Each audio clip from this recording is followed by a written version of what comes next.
अब हमने ये सब कुछ तो देख लिया कि हम बीमार कैसे होते हैं, क्यों होते हैं, किस टाइप की डिसीज़ेस होती है। लेकिन अब हम जब बीमार हो जाते हैं तो उसके बाद में हमारी फैमिली हमारे हेल्थ को फिर से नॉर्मल करने के लिए हम क्या ट्रीटमेंट लेते हैं, है ना। तो ये हम देखेंगे प्रिंसिपल ऑफ ट्रीटमेंट। ट्रीटमेंट के लिए क्या प्रिंसिपल होते हैं, वो दो तरह के हो सकते हैं। फर्स्ट होता है reduce the effect of the diseases and second one is the by killing of the micro organisms. यानी कि फर्स्ट में जब हम फॉर एग्ज़ाम्पल कि हमें फ़ीवर हो ही गया है, तो हमें जब फ़ीवर हो ही गया है तो हम उस समय क्या करेंगे कि हम डॉक्टर के पास जाएंगे, डॉक्टर से हम मेडिसिन्स लेंगे। मेडिसिन्स लेने के बाद हमारा फ़ीवर धीरे धीरे कम होता जाएगा और हमें रिलीफ मिल जाएगा। और सेकंड जो होता है by killing the micro organisms, उसमें हम क्या करते हैं कि हम कुछ ऐसी एंटीबायोटिक्स लेते हैं जिसकी वजह से हमारी बॉडी में ऐसी कैपेसिटी यानी हमारे इम्यून सिस्टम ऐसा डेवलप होता है जिसकी वजह से कि यदि हमारे ऊपर कोई वायरस वगैरह इन्फेक्शन, हमारा वायरस इन्फेक्शन हम पर हो रहा है, वायरल इन्फेक्टेड हमारी बॉडी हो रही है, तो हम उससे फ़ाइट कर सकें और फाइट करके हम उससे बच सकें। यानी कि हम पहले से ही हमारे इम्यून सिस्टम को बूस्ट करके रखते हैं जिसकी वजह से हमारी बॉडी पर वह प्रॉब्लम हमें नहीं दे सके। क्योंकि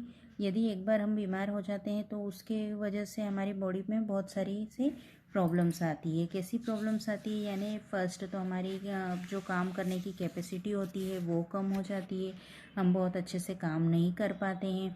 फिर और उसके अलावा हमारी बॉडी को फिर से नॉर्मल होने में भी काफ़ी समय लग जाता है। यानी हमारी बॉडी का जो पार्ट इफ़ेक्टेड हुआ है उसको हमको फिर से नॉर्मल करने में टाइम लग जाता है। इसके अलावा यदि हम इन्फेक्टेड है तो हम जब किसी और से मिल रहे हैं या वो हेल्दी पर्सन है बट हमारे इन्फेक्शन की वजह से सामने वाले को भी इन्फेक्शन हो सकता है। तो ये सारी हमारे जो होते हैं ये हमारे आ जाते हैं प्रिंसिपल ऑफ ट्रीटमेंट। यानी हमें ये सारी बातों का ध्यान रखना चाहिए। इसके अलावा हमें क्या करना चाहिए कि थोड़ी सी जो पब्लिक हेल्थ होती है उसके बारे में भी सोचना चाहिए। जैसे प्रिवेंशन ऑफ ओवर क्राउडिंग, यानी भीड़ से बचना। भीड़ में यदि हम बीमार हैं या हमें पता है कि अभी जैसे कोरोना फैला हुआ है तो कोरोना एक इन्फेक्टेड पर्सन से हेल्दी पर्सन को इजीली हो रहा है, तो इस ऐसे समय में हमें भीड़ से बचना चाहिए ताकि हम बीमार हैं तो हमारी बीमारी दूसरे को ना लगे या और कोई है तो उससे हमें प्रॉब्लम ना आए। फिर उसके बाद सेकेंड होता है सैनिटाइजेशन, यानी कि प्रॉपर सफाई का ध्यान रखना। घर के आसपास कहीं पर पानी इकट्ठा हो रहा है तो उसमें मच्छर वगैरह उत्पन्न हो जाते हैं, तो हम ऐसी ये करें कि वहाँ पर पानी इकट्ठा ना हो। साथ ही हमारे यहाँ का जो ड्रेनेज सिस्टम हो वो प्रॉपर वे में उसकी सफाई होती रहे टाइम टू टाइम। उसके बाद जो ड्रिंकिंग वाटर है, अभी जैसे बारिश के दिन है, बारिश के दिनों में बहुत बार जो पीने का पानी आता है वो ऐसा गंदा वगैरह होता है, तो हम आरओ वगैरह का यूज़ करें या अदर किसी फ़िल्टर का यूज़ करें जिससे कि हमारा जो पानी हमारा पीने वाला है या हम जिसमें खाना बना रहे हैं उसमें वो प्योर हो जाए। इसके अलावा हम अपने पर्सनल हाइजीन का ध्यान रखें। पर्सनल हाइजीन में यानी हम अपने खुद की बॉडी की साफ़ सफाई पर ध्यान दें, हमारे घर की साफ़ सफाई पर ध्यान दें। तो ये सारी चीज़ें करने से हम अपनी बॉडी को इन्फेक्शन से बचा सकते हैं। हमारा अब लास्ट टॉपिक आता है इम्यूनाइजेशन। इम्यूनाइजेशन यानी टीकाकरण। आपको भी पता होगा कि आप जब छोटे थे, छोटे बेबी थे, तब से आपको बहुत बार इंजेक्शन लगे थे। जो इंजेक्शन लगे थे वो क्या था, हमारा इम्यूनाइजेशन था। यानी कि वो ऐसे बहुत सारे ऐसे रोग हैं जिनके लिए हमारी बॉडी में अपने आप ऐसी एंटीबॉडीज़ क्रिएट हो जाती है जिसकी वजह से कि हमें उन रोगों से लड़ने की कैपेसिटी मिल जाती है। उसको हम वैक्सीनाइजेशन भी बोलते हैं, यानी हमें वैक्सीन लगा हुआ होता है। जैसे कि डीपीटी, ये आपने नाम सुना होगा, जिसमें डिप्थीरिया, काली खांसी, टिटनेस ये सब कुछ आता है। तो उसका जो वैक्सीन होता है वो हमें बचपन में ही लग जाता है, BCG का लग जाता है। और इसके अलावा पोलियो ड्रॉप्स हमने ली हुई है। ये जो सारी चीज़ें हैं यानी ये सारे जो वैक्सीन है ये हमारी बचपन में ही हो जाते हैं, जिसकी वजह से हमें इन सारी प्रॉब्लम से हम बच जाते हैं। अब ये जो वैक्सीन शब्द का यूज़ सबसे पहले एक डॉक्टर जेनर करके थे, साइंटिस्ट थे, उन्होंने किया था।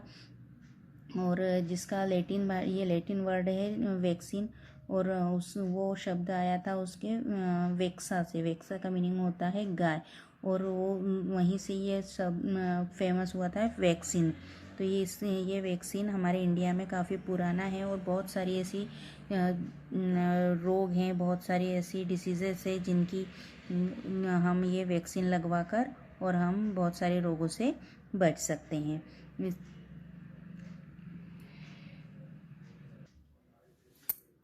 एट लास्ट हमने इस चैप्टर में क्या क्या देखा कि हेल्थ क्या होती है, यानी मेंटली, फिज़िकली और सोशली यदि हम पूरी तरीके से ठीक हैं, फिट हैं, तो हम हेल्दी पर्सन कहेंगे।